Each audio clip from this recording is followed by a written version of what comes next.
style and any specific leader that you always follow or admire, and why? Thank you. My leadership style is to be very open and frank with my team. I have a small and highly trusted team, highly motivated, highly trusted. I always like to lead by example.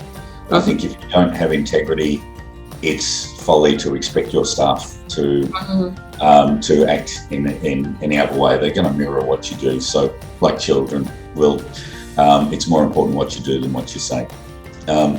And so that's probably the first and most important thing. I encourage feedback. I don't always like it, but but we can't learn if we don't get frank and open discussions. So they're probably the two most important things. We have another kind of dimension because we're always working with clients and we're helping them in a change management project. Not always called that, but when we're putting in systems or when we're changing the way that they're working, if we don't change the behaviours, then you're not going to change the outcome of the business. If people keep doing what they did, then they're going to get what they got. So we have to do a lot of change, and I'm reminded of a project I'm working with my team on at the moment that while mostly we have very, very slick processes that always work, there's always people in different mindsets or different skill sets or different experience that you have to work with and